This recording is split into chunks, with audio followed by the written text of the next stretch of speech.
भगवत भक्ती प्रेमी, अध्यात्म प्रेमी, सुहृद जन हो, नमो नमः, नमो नमः.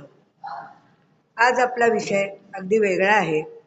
आज समर्थांनी शिवथरघळमध्ये दासबोध हा ग्रंथ लिहून पूर्ण केला.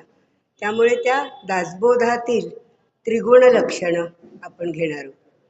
तत्पूर्वी आपण समर्थांना वंदन करून मग आपण आपल्या विषयाला सुरुवात करूया. आपणाला येत असेल तर आपणही म्हणा. ब्रह्मानंदम परमसुखदम केवलम ज्ञानमूर्तिम द्वंद्वातीतं गगनसदृशं तत्त्वमस्यादिलक्ष्यम् एकन्नित्यं विमलमचलं सर्वधि साक्षिभूतं भावातीतं त्रिगुणरहितं सद्गुरुन्तं नमामि. गुरुर्ब्रह्मा गुरुर्विष्णू गुरुर्देवो महेश्वरः गुरुः साक्षात् परब्रह्म तस्मै श्री गुरवे नमः. शुकासारिखे पूर्ण वैराग्य जाचे वसिष्ठा परी ज्ञान योगेश्वराचे कवी वाल्मिका सारिखा मान्य ऐसा नमस्कार माझा सद्गुरु रामदासा.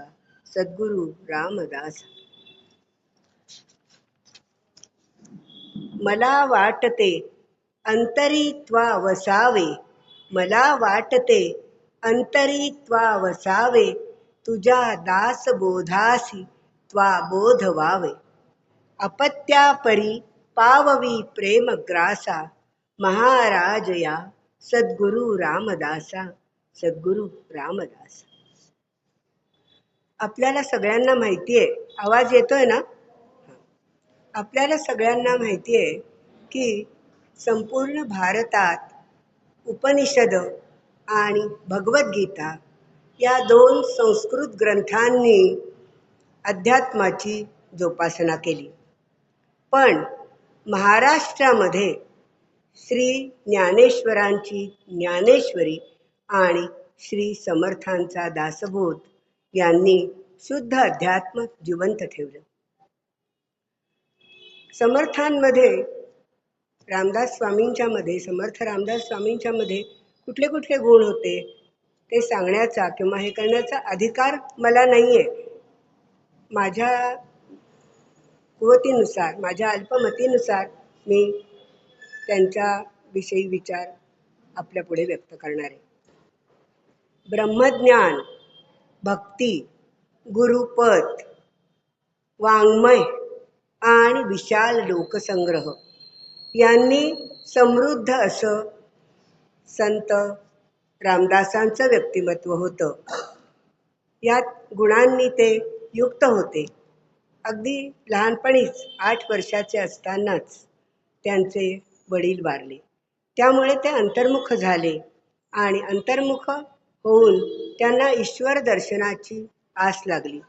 त्यासाठी त्यांना ईश्वर दर्शनाची आस लागली. तळमळीने ते एकाग्र चित्ताने ईश्वराचं चिंतन करू लागले आणि थोड्याच दिवसात त्यांना रामाचं प्रत्यक्ष दर्शन झालं आणि त्यानुसार त्यांना रामाचं चिंतन करून एकाग्रतेनं वैराग्य वृत्तीनं त्यांनी चिंतन केलं आणि त्यांना रामदर्शनाचा साक्षात्कार झाला. आपल्या सगळ्यांना माहिती आहे, वयाच्या 12व्या वर्षी ते विवाहासाठी बहुल्यावर उभे राहिले. पण सावधान हा शब्द ऐकताच तिथून ते पळाले आणि तिथून ते नाशिक जवळील गोदावरीच्या काठी टाकळी या ठिकाणी ते आले आणि तिथे त्यांनी आपल्या साधनेला सुरुवात केली. अशी 12 वर्ष तपश्चर्या करून आत्मज्ञान संपन्न झाल्यावर त्यांनी वयाच्या 24व्या वर्षी ते तीर्थयात्रेस बाहेर पडले आणि 12 वर्षे त्यांनी संपूर्ण भारतभर भ्रमण करून तीर्थयात्रा केली. संपूर्ण भारत देश बघितला आणि त्यावेळीच त्यांनी आपल्या सगळ्यांना माहिती आहे की 11 मारुतीची स्थापना समर्थांनी केली. तसंच त्यांनी अनेक प्रकारचं वाङ्मय लिहिलं. त्याच्यामध्ये काही पदं, काही आरत्या, करुणाष्टकं आणि मनाचे श्लोक आणि दासबोध हे ग्रंथ, या ग्रंथ ने भारतीय मनाची, आपल्या सगळ्या महाराष्ट्रातील लोकांची मनाची पकड घेतली आणि त्यामुळे ते ग्रंथ जनमानसावर चांगले रुजले, त्यातील विचार रुजले. त्यातील दासबोध हा जो ग्रंथ आहे, तो ग्रंथ तर या संपूर्ण त्यांच्या वाङ्मयामध्ये मनाचे श्लोक तर आहेतच, करुणाष्टक आहेतच, पण त्याचबरोबर दासबोधात त्यांनी जे जीवन तत्वज्ञान सांगितलं, ते जीवन तत्वज्ञान अतिशय दासबोधातील अतिशय मोलाचं असं, म्हणजे जीवनविषयक तत्वज्ञान सामान्य माणसाच्या दृष्टीने एवढं अतिमानव असून सुद्धा सामान्य माणसाच्या उत्कर्षाची तळमळ ज्यांना लागली होती असे ते संत होते आणि जीवनविषयक तत्वज्ञान त्यांनी त्यामध्ये ग्रथित करून ठेवलं. आपल्या सगळ्यांना माहिती आहे, आपण जुन्या दासबोधासंबंधी अंजलीताई दंडवते यांच्याकडनं आपण ऐकत आहातच व्याख्यानातून त्यांचा. तर हा जो दासबोध आहे, या दासबोधामध्ये आपल्या सगळ्यांना माहिती आहे की 20 दशक आणि 200 समास आहेत. त्यातलं जे दुसरं दशक आहे, त्या दुसऱ्या दशकातील आपण मूर्ख लक्षणांचा जो दुसरा दशक आहे, त्यातील आपण त्रिगुण लक्षणे, ही पहिली लक्षणं आहेत मूर्ख लक्षण, उत्तम लक्षण, नंतर कुविद्या लक्षण आहे आणि नंतर भक्ती निरूपण आणि त्याच्यानंतर 5, 6, 7 यामध्ये या समासामध्ये त्यांनी त्रिगुण लक्षणं म्हणजे रजोगुणापासून रज, तम आणि सत्व गुण अशी त्रिगुण लक्षणं त्यांनी सांगितली. त्यांनी हा क्रम ठेवलाय, म्हणजे आपण की रज, तम आणि सत्वगुण. आपण भगवद्गीतेमध्ये काय बघितलं होतं, तर भगवद्गीतेमध्ये असं आपण बघितलं होतं की 14वा अध्याय हा सगळा त्रिगुणांचाच आहे ना. गुण काय त्याचं नाव, गुणत्रय विभाग योग, हे 14व्या अध्यायाचं नाव आहे. त्याच्यामध्ये काय सांगितलं 14व्या अध्यायामध्ये की सत्वं रजस्तम गुणाः प्रकृती संभवाः तन्निबध्नाति कौंतेय देहिनमव्ययम्. ते अविनाशी अशा जीवात्म्याला हे 3 गुण बांधून ठेवतात, सत्व, रज, तम हे गुण. तर त्या दृष्टीने त्याचं आपण विवेचन बघितलं आणि त्याला अनुसरूनच समर्थांनी जे विवेचन सांगितलेलं आहे ते आपण आता बघणार आहोत आणि आपण नंतर थोडीशी तुलना करणार आहोत आणि ह्या तिन्ही गुणांना प्रत्येक एका गुणाला मागे टाकून दुसरा गुण कसा प्रबळ होतो हेही आपण बघणार आहोत आणि शेवटी या तिन्ही गुणातून सुटण्याचा उपाय म्हणजे गुणातीत होणं आणि त्यामुळे सायुज्य मुक्ती कशी मिळते हेही आपण त्यानंतर बघणार आहोत. आता कपिलाचार्यांनी फार पूर्वी एक सिद्धांत मांडला होता की जे जे आकाराला येतं ते सर्व त्रिगुणांनी बनलेलं असतं. मग प्रत्येक म्हणजे असं निर्माण झालं की हा जो कपिलाचार्यांनी सिद्धांत मांडला होता तो आपल्या वेदांत तत्वज्ञानानं तो ग्राह्य मानला आणि त्याप्रमाणे की जर प्रत्येक दृश्य वस्तू ही त्रिगुणांनी बनलेली आहे, तर मानवी शरीर सुद्धा त्रिगुणांनी बनलेलं आहे.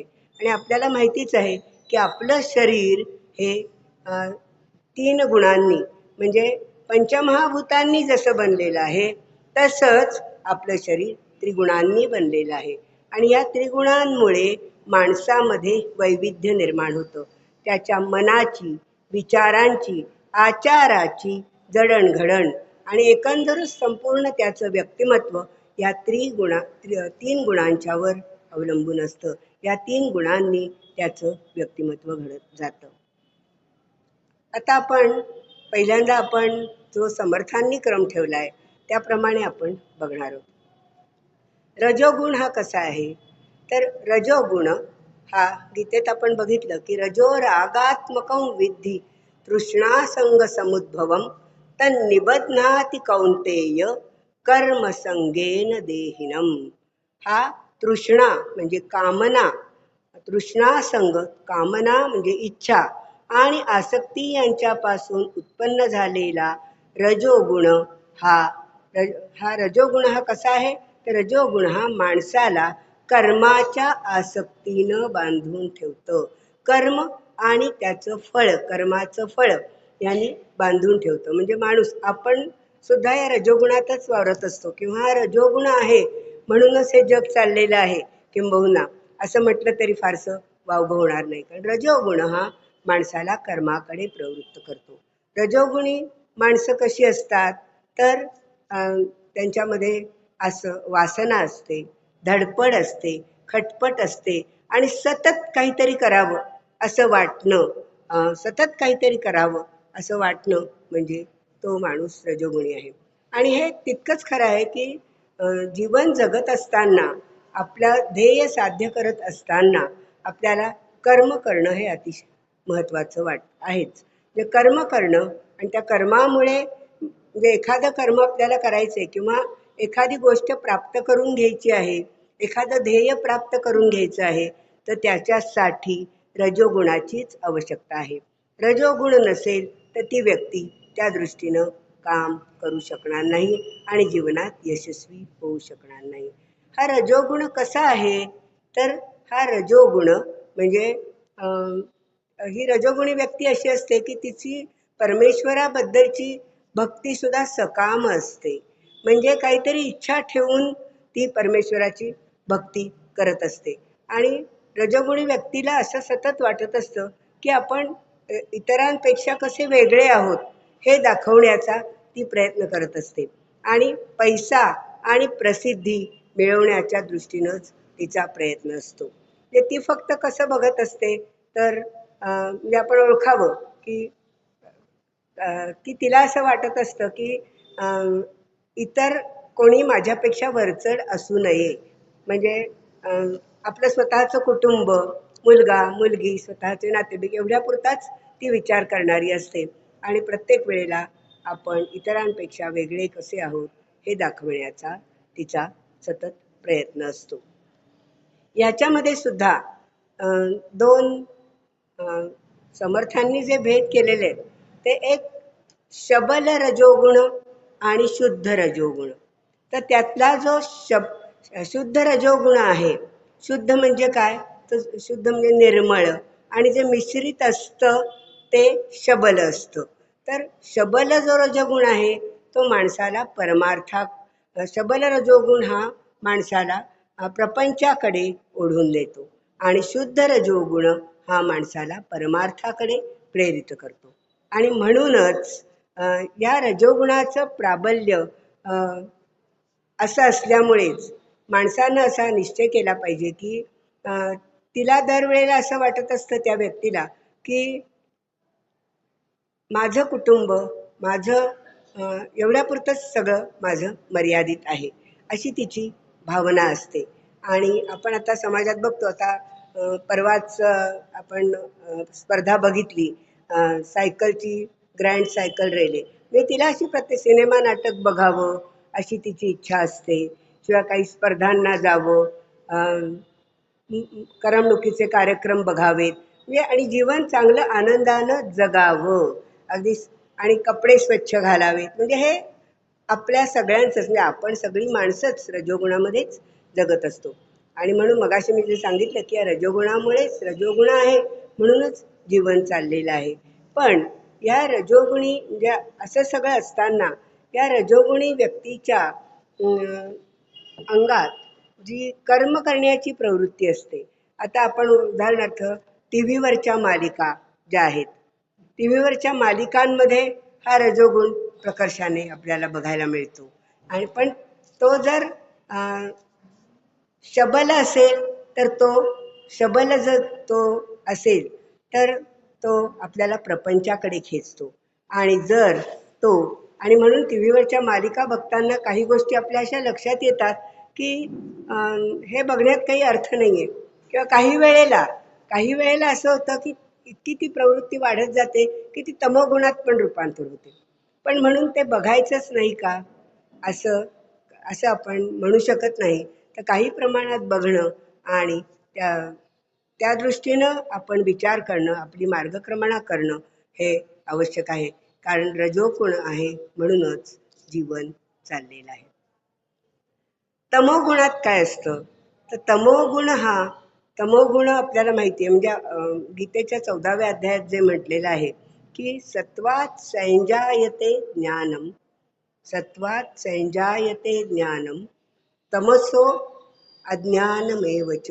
14वा जो श्लोक आहे, एकदा काढते मी आणि आपल्याला नीट सांगते.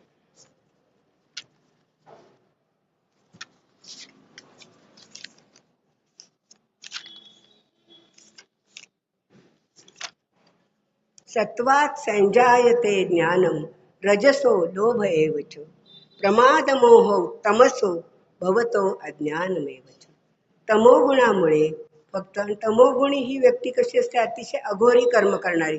तमोगुणामुळे प्रमाद, मोह, आणि प्रमाद म्हणजे काय तर शरीराच्या व्यर्थ अर्थशून्य क्रिया, व्यर्थ हालचाली या तिच्यामध्ये असतात. मोह म्हणजे कुठल्याही गोष्टीबद्दल मोह निर्माण होणं, आणि अज्ञान ह्या तमोगुणामुळे निर्माण होतात.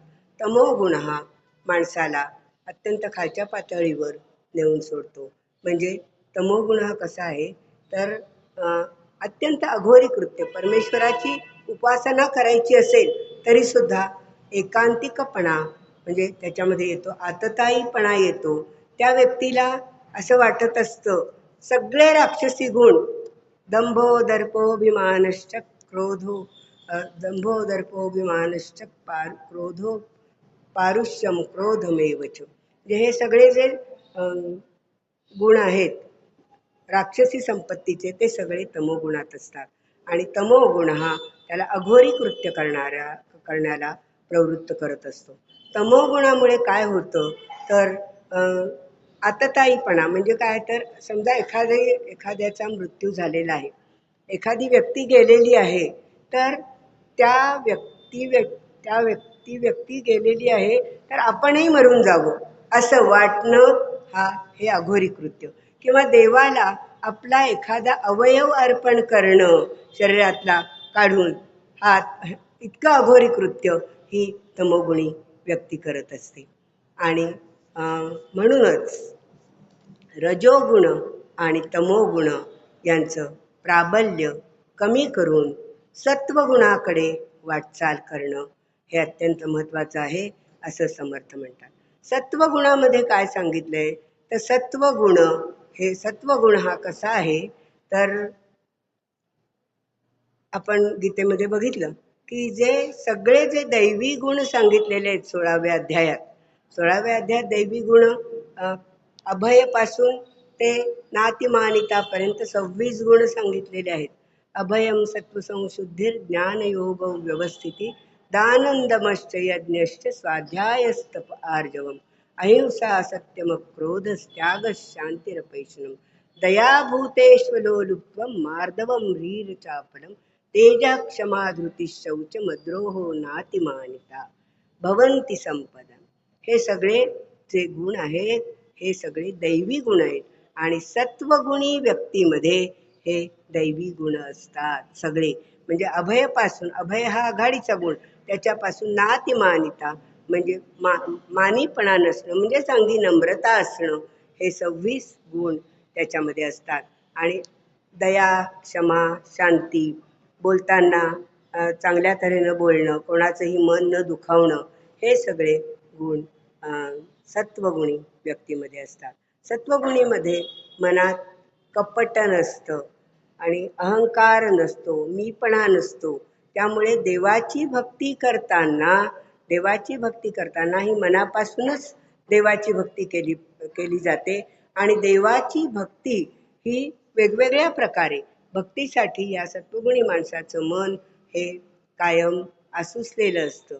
देवासाठी काहीही करायला, कुठलंही हलकं काम करायला, मंदिर झाडायला सुद्धा ही माणसं, सत्वगुणी माणसं ही तयार असतात. आणि स्वधर्म जो जन्माबरोबर प्राप्त झालेला असतो, त्या स्वधर्माचरणाकडे ह्या व्यक्तीचा कल असतो. म्हणजे आपण आपलं बरं की आपलं काम बरं, गृहिणी असेल तर माझं गृहिणीचं काम बरं, शिक्षक असेल तर माझं शिक्षकाचं काम बरं, अशा तऱ्हेनं प्रत्येक व्यक्ती आपापलं करण्याचा प्रयत्न करत असते. अशी ही असं हे सत्वगुणी माणसाचं लक्षण असतं. आणि या सत्वगुणामध्ये देवळं बांधणं, दान करणं वगैरे ही कामं या सत्वगुणी व्यक्ती वेगानं करत असतात. ह्या सत्वगुण आणि रजोगुण आणि तमोगुण, तर यातलं आपण आता बघितलं की अगदी सगळं समग्र सांगणं एका तासात शक्य नाही आहे. त्याच्यामुळे त्यातला काही महत्त्वाचा गाभा मी आपल्याला सांगते की हे जे प्राबल्य आहे सत्वगुणाचं, ते सत्वगुण सुद्धा खूप प्रमाणात असेल तर तो सुद्धा म्हणजे एखादी लोखंडाची बेडी जशी माणसाला बद्ध करते तशी सोन्याची बेडी पण बद्ध करते. त्यामुळे हा सत्वगुण सुद्धा मायेनं निर्माण झालेला आहे. मायेपासूनच, मायेचाच एक भाग आहे ना हा सत्वगुण सुद्धा. त्यामुळे त्याचा अतिरेक सुद्धा टाळला पाहिजे. या तिन्ही गुणांमधून माणसानं मुक्तीकडे जाण्यासाठी उपाय काय केला पाहिजे, तर भगवत भक्ती. आणि भगवत भक्तीचा मार्ग स्वीकारताना त्यांनी एक गोष्ट लक्षात ठेवली पाहिजे की ती मनापासून आणि परमार्थाकडे नेणारी शुद्ध निर्मळ अशी त्याची भक्ती असली पाहिजे. आता एक गुण दुसऱ्या गुणापेक्षा कसा प्रबळ ठरतो हे आपण बघणार आहोत. की आता समजा एखाद्या गुणाला दाबून दुसरा गुण कसा पुढे येतो. आता उदाहरणार्थ रज रज आणि तमो गुणाला दाबून टाकून, म्हणजे त्याला खाली दडपून टाकून सत्वगुण पुढे येतो. तसंच रज आणि तमाला पुढे टाकून, रज आणि सत्वाला पुढे टाकून तमोगुण पुढे येतो. हे कसं येतं दाबून, तर ते आपण उदाहरणाने आपण बघूया. कसं आहे की बघा, एखादी गृहिणी आहे आणि घरी एखाद्या पाहुण्यांना किंवा कोणाला मित्रमैत्रिणींना किंवा आणखीन कोणाला अगदी आपले जे चांगले नातेवाईक आहेत अशा नातेवाईकांना किंवा आणखीन कोणी श्रेष्ठ व्यक्तींना घरी बोलवलेलं आहे. तेव्हा सत्वगुणी व्यक्ती काय करेल, तर मनापासून स्वयंपाक तयार करेल, त्यांच्या आवडीचे 4 पदार्थ करेल आणि ते चांगल्या तऱ्हेनं भक्तियुक्त अंतःकरणानं वाढण्याचा, वेळेच्या आधीच सगळा स्वयंपाक तयार करेल आणि नीट वाढण्याचा प्रयत्न करेल. पण जर रजोगुणी व्यक्ती असेल तर रजोगुणी व्यक्ती काय म्हणेल, तर रजोगुणी की जाऊ दे, आता बोलवलं आहे ना, मला जेवढं होतंय तेवढं मी करेन, मला जेवढं माझ्याच्याने काही होत नाही आहे, आता मी जेवायला बोलवलं आहे तर मी तात्पुरतं वेळ निभावून नेईन आणि मी 4 पदार्थ केले. तिच्या वाढण्यात सुद्धा किंवा तिच्या करण्यात सुद्धा थोडासा संकुचितपणा असेल. आणि तमोगुणी व्यक्ती म्हणेल की मी एवढे 4-5 पदार्थ करणारच नाही, मी थोडक्यात सगळं आटोपून घेईन आणि थोडक्यात 1-2 पदार्थ मी फक्त पुढे करीन. असा म्हणजे त्यावेळेला काय होईल, तर सत्वगुण हा जेव्हा पुढे येतो तेव्हा तो रजस्तमश्चाभिभूय सत्वं भवती. रज आणि तमोगुणाला मागे सारून सत्वगुण हा पुढे येतो. आणि रजस सत्वं तमश्चैव, रजोगुण केव्हा पुढे येतो, सत्व आणि तमोगुणाला दाबून टाकू. रजस सत्वं तमश्चैव तमसत्वं रजश्चैव.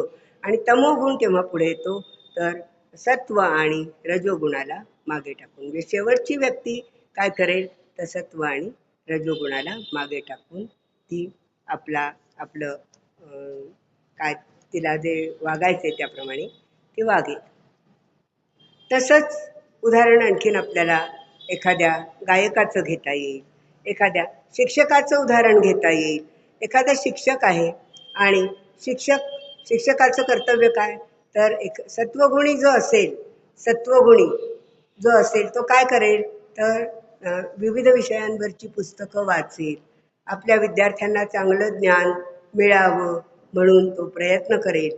विद्यार्थ्यांना ज्ञान मिळावं म्हणून अनेक प्रकारची पुस्तकं आणून अनेक प्रकारचं ज्ञान संपादन करून जास्तीत जास्त चांगलं ज्ञान देण्याचा आणि भरीव ज्ञान देण्याचा ती व्यक्ती प्रयत्न करेल. पण आणि तीच जर एखादा रजोगुणाचा प्रभाव असलेला शिक्षक असेल तर तो म्हणेल की इतकं ज्ञान हे करण्याची आवश्यकता काय, समोर बसलेले विद्यार्थी तर फार काही समोर बसलेले विद्यार्थी मला वाटत नाही काही चांगलं करू शकतील म्हणून. मला जेवढं आहे तेवढं थोडक्यातच मी आटोपून घेईन आणि थोडक्यातच मी ते आहे ते ज्ञान मी त्यांना देईन. आणि तमोगुणी असेल तर ती सरळ पुस्तक काढेल आणि पुस्तक वाचून पुस्तकातलंच ज्ञान देईल, बाहेरच्या 4 गोष्टी सांगणार नाही. अशा तऱ्हेनं प्रत्येक वेळेला हा गुण दाबून कसा पुढे येतो, प्रत्येक गुणाला खाली खेचून याचं आपण बघितलं. तर आता ह्या सगळ्या गुणांना मागे टाकून पुढे प्रगती करून घ्यायची असेल तर समर्थांनी सांगितलं आहे की तुम्ही शबल गुणाला मागे टाकून परमार्थाकडे वळणारा जो शुद्ध निर्मळ गुण आहे तो अंगीकारला पाहिजे.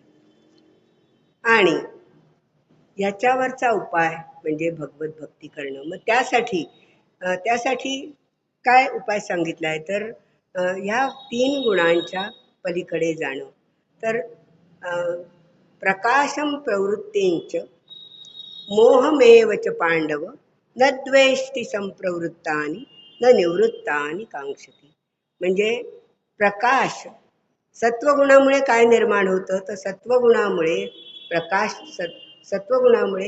प्रकाश निर्मलत्वात, सत्वम निर्मलत्वात प्रकाशकमनामयम सुखसंगेन बध्नाती ज्ञानसंगेन चानघ. सत्वगुण हा अतिशय निर्मळ असल्यामुळे आणि तो प्रकाशमय असल्यामुळे आणि विकाररहित असल्यामुळे तो काय करतो तर माणसाला सुखसंगेन, सुखाच्या आसक्तीनं आणि ज्ञानाच्या आसक्तीनं तो बांधून ठेवतो. आणि म्हणून हा जो प्रकाश सत्वगुण जो प्रकाशाचं लक्षण आहे म्हणजे सत्वाचा प्रवृत्ती असलेला जो प्रकाश आणि कर्म प्रवृत्तीपर असणारा जो मधला गुण रजोगुण आणि ज्याच्यापासून मोह निर्माण होतो म्हणजे असं निर्माण झालं तरी सुद्धा जो म्हणजे सत्वगुणाचं कार्यरूप असा प्रकाश, रजोगुणाचं कार्यरूप अशी प्रवृत्ती आणि तमोगुणाचं कार्यरूप असा मोह असं तिन्ही निर्माण झालं असताना जो विचलित होत नाही, जो न द्वेष्टी न संप्रवृत्तानि, जो त्याचा द्वेष करत नाही आणि जो ते मिळालं नाही तरी सुद्धा जो त्याची इच्छा करत नाही आणि जो उदासीनाप्रमाणे म्हणजे उदासीन साक्षी भावाने जो बघतो आणि गुणांनी कुठल्याही विचलित होत नाही. त्रिगुण या त्रिगुणांमुळे शरीरात कार्य निर्माण होतं, माणसाचे भिन्न भिन्न स्वभाव दिसतात. हे जरी खरं असलं तरी सुद्धा त्याच्यामुळे जो विचलित होत नाही आणि गुणच गुणात कार्यरत आहेत, गुणच गुणात कार्य करतात. गुणेषु वर्तन्त, गुणच गुणात कार्य करतात असं जो म्हणजे या त्रिगुणांमुळेच माणसाचं त्रिगुण हीच माणसाची म्हणजे कार्य करायला प्रवृत्त करणारे हे गुण आहेत असं जो मानतो आणि जो तुल्य म्हणजे कितीही गोष्टी प्राप्त झाल्या म्हणजे सुख दुःख प्राप्त झालं किंवा समलोष्टाश्म कांचनः म्हणजे सोनं दगड आणि मातीचं ढेकूळ जरी समोर आलं तरी त्यांच्या बाबतीत जो समान दृष्टिकोन ठेवतो, सुख दुःख यामध्ये जो सम असतो आणि जो अप्रिय गोष्ट नावडती गोष्ट प्रिय गोष्ट प्राप्त झाली तरी सुद्धा जो धीर सोडत नाही आणि जो स्वतःची निंदा आणि स्तुती याच्या बाबतीत सुद्धा जो सम असतो असा जो आहे तो, आणि जो मानापमानयोः तुल्यस, मान आणि अपमान हे सुद्धा सारखेच मानतो. मित्र आणि शत्रू यांच्या बाबतीतही जो सारखेपणा ठेवतो, तसंच जो आपल्या कर्तेपणाचा अभिमान धरत नाही, सर्वारंभ परित्यागी, मी हे केलं असं जो मानत नाही, तो माणूस, ती व्यक्ती गुणातीत झाली आहे, गुणांच्या पलीकडे गेली आहे असं मानलं जातं. म्हणजे गुणातीत आहे. गुणातीत कोणाला म्हणायचं तर जी व्यक्ती या 3 गुणांना ओलांडून किंवा सुख दुःख समान मानते ती त्रिगुणातीत आहे असं म्हणायचं. आपली सामान्य माणसं ह्या त्रिगुणातच आपण वावरत असतो आणि या त्रिगुणातूनच आपल्याला भगवंताच्या प्राप्तीसाठी प्रयत्न करायचा आहे. आणि म्हणूनच भगवत भक्ती करणं. आणि कशी ती भक्ती करणं तर समर्थांनाही हेच सांगायचे की एकाच सर्वशक्तिमान अव्यभिचारी भक्ती. अव्यभिचारी भक्ती, अव्यभिचारी म्हणजे काय? व्यभिचारी भक्ती नाही तर अव्यभिचारी भक्ती. म्हणजे ती भक्ती अशी असते की एकाच सर्वशक्तिमान परमेश्वराला, वासुदेवाला आपला आपला स्वामी मानून त्याच्याच दृष्टीनं म्हणजे श्रद्धा आणि भक्ती अंतःकरणपूर्वक स्वार्थ सोडून त्याची भक्ती करणं म्हणजे अव्यभिचारी भक्ती. आणि अशी अव्यभिचारी भक्ती करून तो त्रिगुणांच्याही पलीकडे जातो आणि सायुज्य मुक्तीचा अनुभव घेऊ शकतो.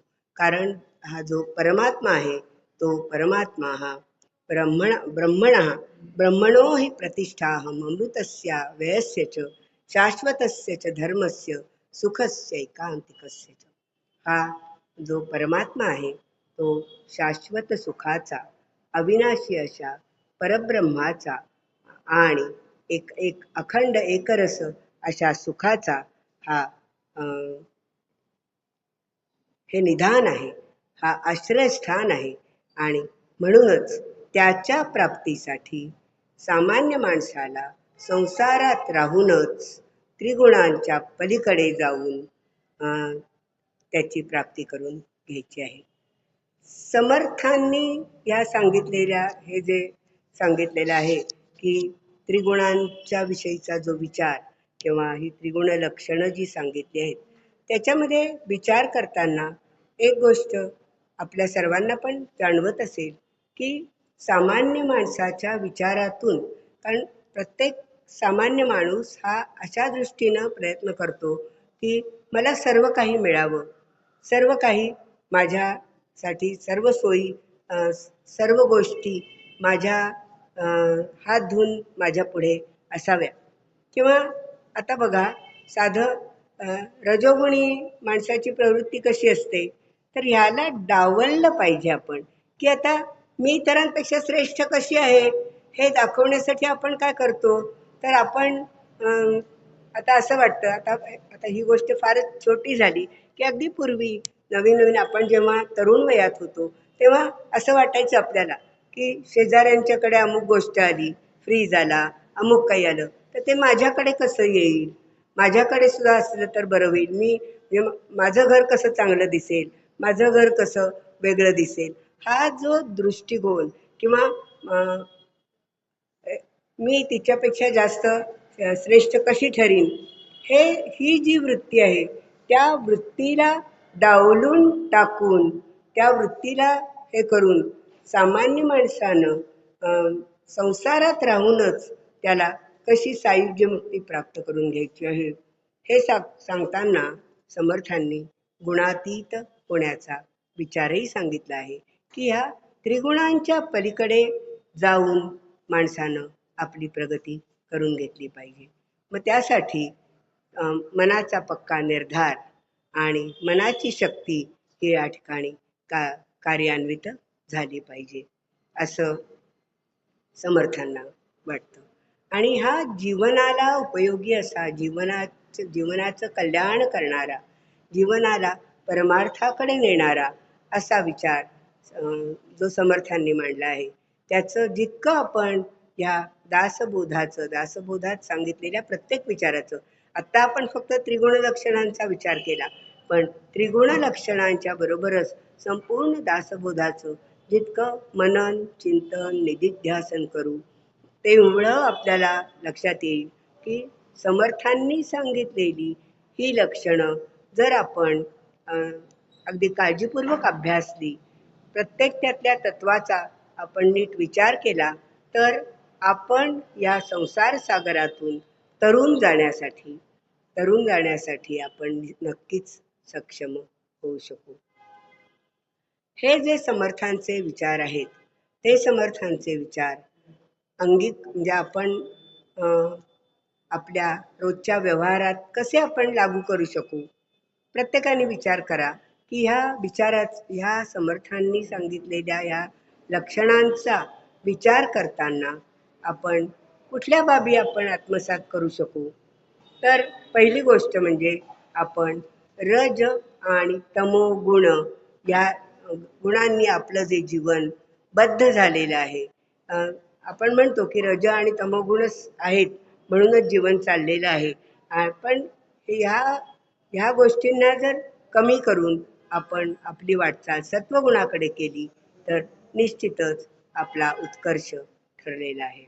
आणि म्हणून समर्थांनी जो अखेरचा संदेश दिलेला आहे तो आपण बघूया की त्यांनी असं सांगितलंय की समर्थांनी, माझी काया आणि माझी वाणी गेली म्हणाल अंतःकरणी, परी मी आहे जगज्जीवनी निरंतर. आत्माराम दासबोध माझे स्वरूप स्वतःसिद्ध. आत्माराम दासबोध माझे स्वरूप स्वतःसिद्ध, असता न करावा खेद भक्तजनी. असता न करावा खेद भक्तजनी. नका करू खटपट, पहा माझा ग्रंथ नीट. तेणे सायुज्याची वाट गवसेल की. या समर्थांच्या या विचाराचा मागोवा घेताना एक गोष्ट अशी जाणवते की त्यांनी जो विलक्षण लोकसंग्रह केला, जे अनेक मठ बांधले, महंत तयार केले, त्यामागे त्यांचा उद्देश काय होता?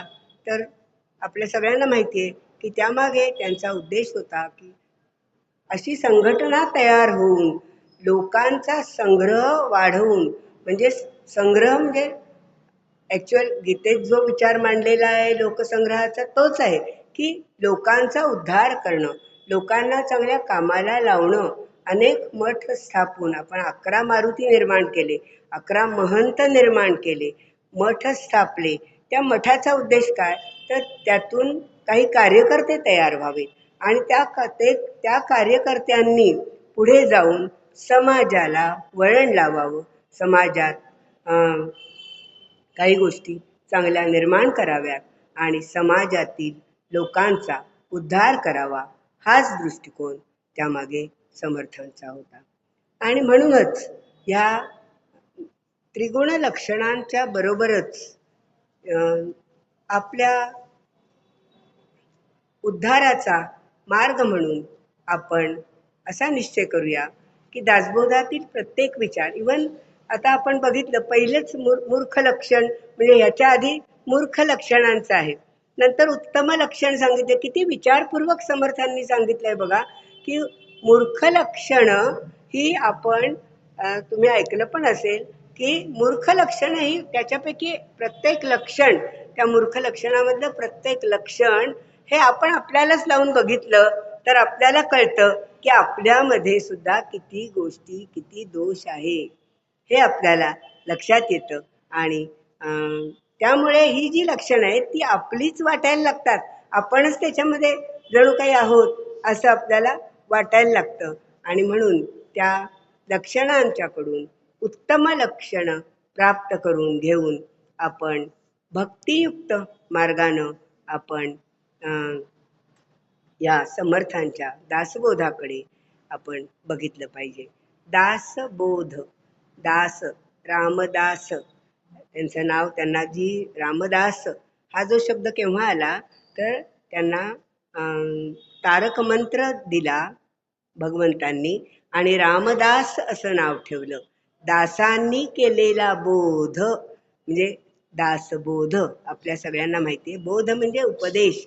उपदेश म्हणजे जो कल्याण करणारा आहे असा उपदेश, सगळ्या जनतेचं कल्याण करणारा आहे, सगळ्या जगाचं कल्याण करणारा आहे असा उपदेश त्यांनी जो केला तो आपण आपल्या जीवनात उतरवला पाहिजे. आणि स्वामी विवेकानंद असं म्हणत असत की एखाद्या कल्पनेचा आपण अंगीकार केला किंवा कल्पनेनं एखादं चित्र आपण रेखाटलं तर त्या कल्पनेचा मागोवा सतत घेत गेलं, त्या कल्पनेचा किंवा त्या विचाराचा मागोवा जर आपण घेत गेलो तरच आपण जीवनात यशस्वी होऊ शकतो. आणि जीवनात यशस्वी होण्यासाठी या दासबोधातील प्रत्येक मंत्राचा, प्रत्येक लक्षणांचा विचार आपण काळजीपूर्वक केला तर आपलं जीवन निश्चितच बदलून जाईल असा आशावाद वाटतो. आणि एक थोडंसं लवकर मी संपवते, मला थोडी घाई आहे म्हणून, जरा काम आहे, जायचं आहे मला म्हणून थोडं लवकर आज संपवते. आणि रामदासांना, आपल्या समर्थांना वंदन करून आपण आजचं व्याख्यान संपवूया.